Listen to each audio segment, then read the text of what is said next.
Ini lahan kecil atau istilahnya adalah tanah untuk eksperimen uji coba ya. Aku biasa bilang laboratorium organik. Nah, ini saya sempat mau membuat uji coba satu bedengan kecil, satu gulutan. Tekstur tanahnya itu tidak gembur, lengket, tidak hitam, coklat ya, tapi keras. Kalau kena hujan itu becek. Drainase atau genangan air juga tidak terlalu lancar. Jadi di tanah ini, tanah yang belum pernah diolah sebelumnya, karena ini adalah tanah yang dihibahkan untuk pembangunan di desa. Nah, untuk variasi tanaman liar seperti rumput yang beragam tumbuh memang subur, tetapi tidak semua jenis tanah itu bisa menghasilkan tumbuhan tanaman yang kita budidayakan. Ada jenis tanah yang rumputnya walaupun tumbuh subur, sumber nitrogennya banyak ataupun fosfor dan kaliumnya banyak, tapi belum tentu bisa ditumbuhi tanaman-tanaman yang ada beberapa jenis tanaman yang kita budidayakan seperti hortikultura. Nah, tanah ini untuk uji coba untuk menanam sayuran. Proses untuk mengakali tanah yang lengket seperti ini, tentu kita membutuhkan tambahan bahan-bahan organik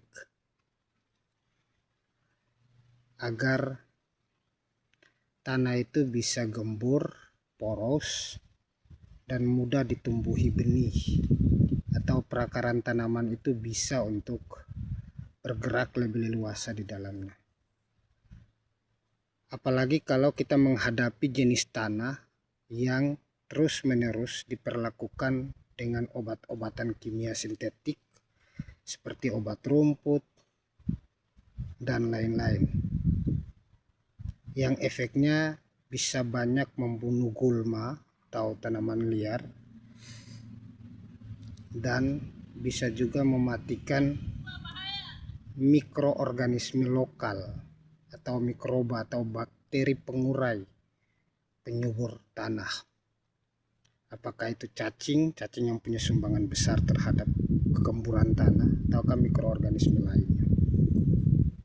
Nah, di video yang singkat ini saya coba untuk mengakali ya, membuat tanah ini untuk menjadi tanah yang paling tidak bukan subur 100%, tapi bisa lebih gembur dan bisa lebih baik untuk ditanami benih atau proses pembibitan nanti dan kita bercocok tanam.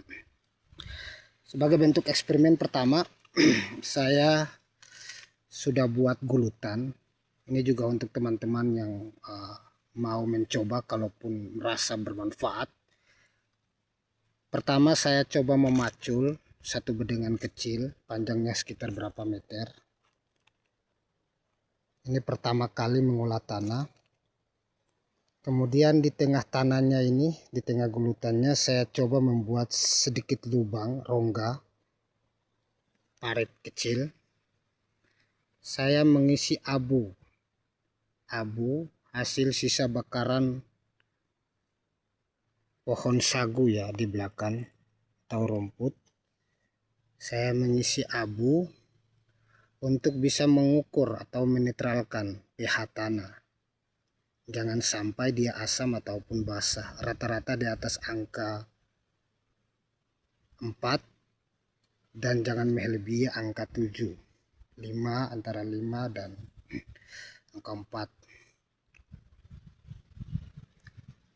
4. Abu ada unsur silikanya di dalam dan beberapa mineral yang bisa menetralkan pH tanah ketika tanah itu asam atau bahkan tanah itu mengalami keracunan karena kena obat-obatannya. Di toko tani ada namanya kapur pertanian. Nah, biasanya menggunakan kapur dolomit atau kapur pertanian. Tapi karena bahannya ada di sini abu, saya menggunakan abu. Yang kedua, setelah saya menggunakan abu, saya akan memberikan kompos. Nah, ini kompos, hasil pelapukan dari bahan-bahan organik yang sudah menjadi remah. Kita akan taruh di tengah-tengah raised bed itu atau bedengan itu, sebanyak mungkin bahan organik ya. Dan yang ketiga, setelah saya menaburkan kompos, saya sedang mengambil leaf mold. Leaf mold itu adalah mikroorganisme lokal yang langsung saya ambil di bawah perakaran bambu. Nah, bambu itu dikenal dengan satu jenis tanaman yang sulit sekali mendapatkan penyakit dan akarnya sangat kuat. Bahkan leaf mold yang ada di pohon bambu itu, atau mikroorganisme yang ada di pohon bambu itu, bisa menjadi PGPR, pembenah tanah, penghancur bakteri jahat, ya, pasukan penantang jamur jahat, segala macam. Nah, saya akan mengkoloni leaf mold ini atau perakaran bambu ini yang hasil pelapukan dari perakaran bambu ke dalam bedengan. Jadi setelah saya taruh abu, saya taruh kompos, dan saya tebarkan leaf mold di bawah perakaran bambu. Setelah itu saya akan tutup raised bed yang sudah ditaruh abu dan leaf mold itu. Kemudian saya akan siram ya dengan air. Kenapa harus dengan air? Tujuannya agar mikroorganisme itu hidup kalau kena air.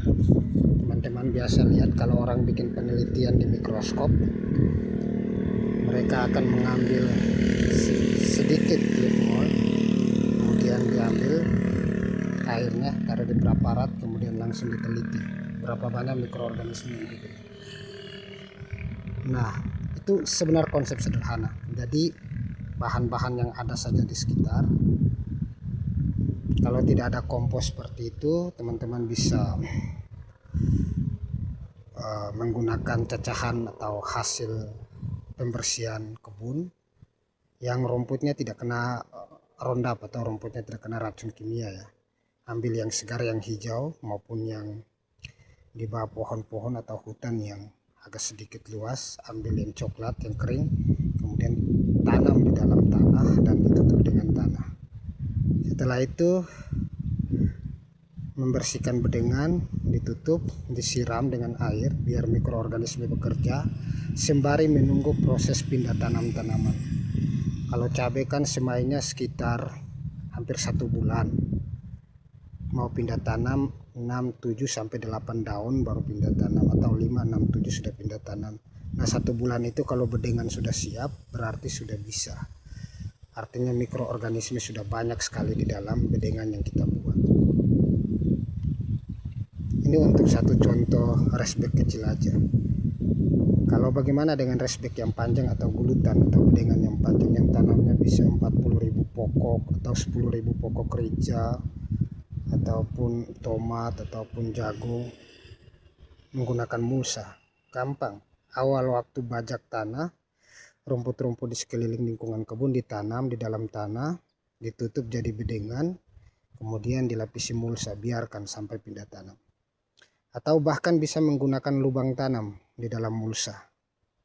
Kita akali menggunakan leaf mold bambu ataupun kompos ataupun kapur dolomit, itu lebih hemat sebetulnya. Jadi tanah yang sehat itu menunjang keberhasilan tanaman.